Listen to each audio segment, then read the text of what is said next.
able to accommodate him in your library.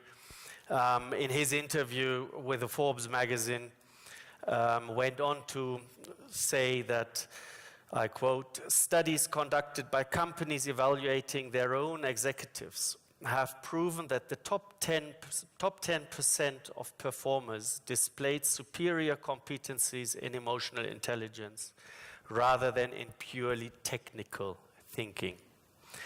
Capabilities like self-confidence, critical thinking, and initiative, bouncing back from setbacks, staying cool under stress, empathy, and powerful communication, collaboration, teamwork, and so on, all make for better results, both in business as well as in life."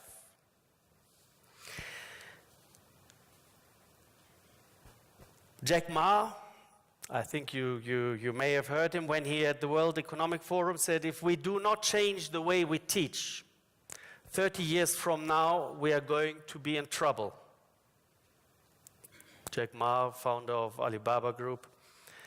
And he went on to say the knowledge-based approach of 200 years ago would fail our kids who would never be able to compete with machines. Children should be taught soft skills like independent thinking, values, teamwork, and the like. So it's not only me who is sitting here in front of you and trying to shift your seat away from looking at education as the mathematics and the biologies and the languages and so on, but looking at education with a fresh, a different perspective. And please do not get me wrong. I'm not saying that with the introduction of emotional intelligence in the school curriculum, we would automatically have an equal society.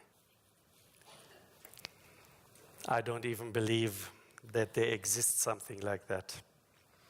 But what I can propose, based on this on research and my own experience, is that once we are better equipped to know ourselves and know and understand and even empathize with the one next to us, we will be a more capable, a more caring, and a more responsive society.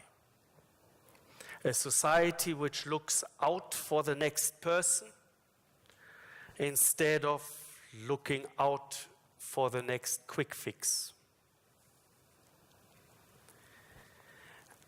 And we have a chance to genuinely prepare the vast majority of our population for a breezy future.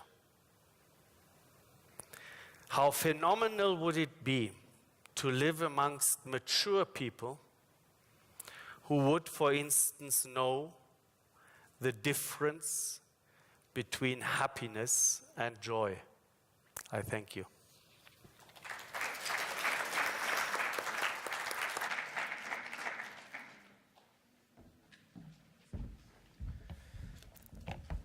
Thank you very much, Peik, Bruhns. I like how you touched, obviously, to an extent on the fourth industrial revolution that's coming, and the knowledge-based way we educate ourselves is probably quite outdated, and the fact that we need to develop something that machines can't do, the soft skills. No, thank you very much for that. The next speaker I would like to introduce is Angelica Amporo, and she is from Educate! And she told me I must go like this. Educate. Please give her a round of applause. Hello, everyone. Hello, everyone. All right, thank you. So my name is Angelica, like he said. I am here on the panel because I wrote, I think, 2 articles in the Namibian about education. If you can't tell already, I am American, deeply American, only American, not Namibian at all. But I do have a Namibian husband over there. Hi, baby. Just wanted to wake him up. So I'm new to Namibia. I arrived last November. And so to start, I'd love to just take a quick poll on both access and quality.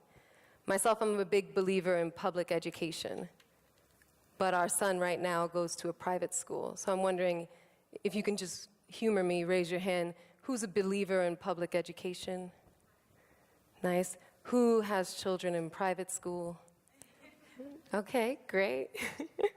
And my second question is, I think also this issue of quality, right?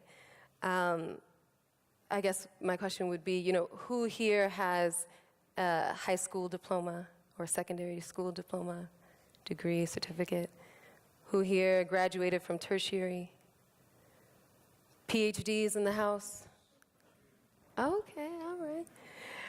And who here believes that everybody in this room should have a PhD? Everybody? Oh, just those guys right there, okay, great. I ask these questions because I think education is a really interesting space. Whenever there's a problem in education, and I love Jessica's chart, the answer is generally either to start earlier and earlier or to extend education later and later. So just have kids in school for as long as humanly possible, right? If we think about ECD, which I think is a wonderful and amazing initiative, what does that really mean, right? It's as early as possible having students or young people in classes.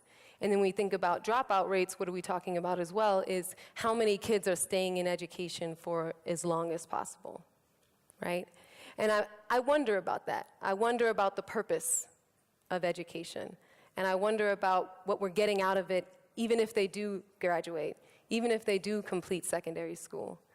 In my experience, which is running programs in East Africa, we saw increasing graduation rates in secondary school, and yet kids were entering the job market, entering their communities without the right skills, without the ability to contribute meaningfully to society and feel like they were in the right place and had the right opportunities available to them. And so I'd love to add to this issue relevance. If so many kids are dropping out of school, and so many kids in Namibia, and I think all over, are struggling with school, how relevant is it? Do they need to know what they're learning? Is it preparing them for life after school? Do they see the purpose of what they're receiving within the classroom? One of the debates that me and my husband have a lot are about, the facilities, education inequality. So comparing your school, maybe where you had broken windows or broken chairs or teachers not coming in on time or not being paid, versus a private school and a private institution. And what I argued is that children are really smart and they understand social inequality really early. And you start to see from a very early age, sizing yourself up. Where am I at in the hierarchy? Am I in the most far-flung rural school and I don't have any chance of ever competing with the schools in Windhoek?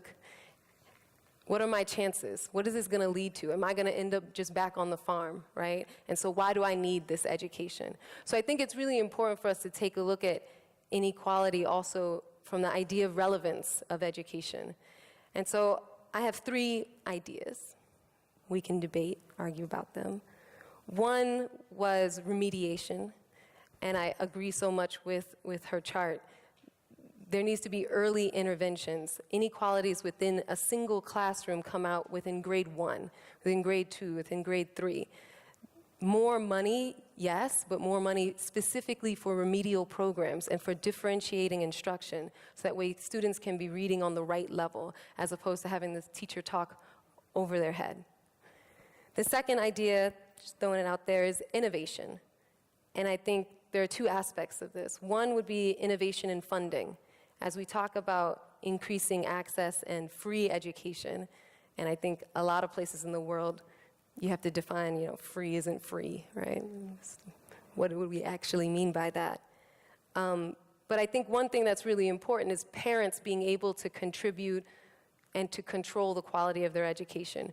When you see an increase in private schools, it's almost directly related to the perception of the quality of public schools. And that also is tied to funding. How am I able to control the quality of education that my student receives? If I take my own personal example, we moved to Okahanja, and we went to the public school to enroll our son.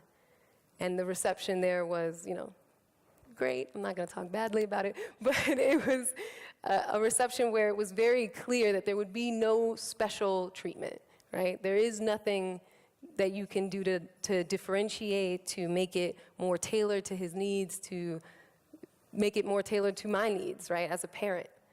And so you find yourself trying to choose between a standardized product for everyone, and I liked what Dr. White was talking about before in terms of public education needing to have, not necessarily be privatized, but to have private sector thought processes. How are we serving our customers? And I do think schools can serve parents as customers and to try to meet their needs and to differentiate instruction, but it requires a departure from standardization.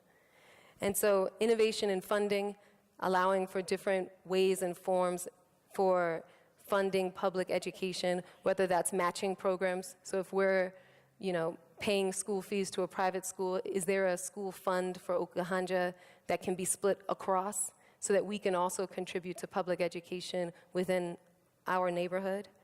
And then the second is also just the relevance again. How many different tracks are we offering? How many different services can we provide? I think the pressure to standardize within education allows us to lose sight of what people value most, which is meeting their very specific needs and the very specific needs of their children. And the last thing I would say is just diversity, allowing for us to have a vision of public schools, private schools, students from all backgrounds learning together. But most importantly, and I believe the Finnish schools say this the most, accountability is what's left when you subtract responsibility. And so a focus on diversity by allowing schools to make decisions for themselves, communities to make decisions for themselves, and to take that responsibility as opposed to coming in later with accountability measures and forcing them to do things in one specific way all the time. So those are my 3 ideas. Happy to debate them. Some of this might already be happening, again, new to Namibia, but remediation, innovation, and diversity. Thanks.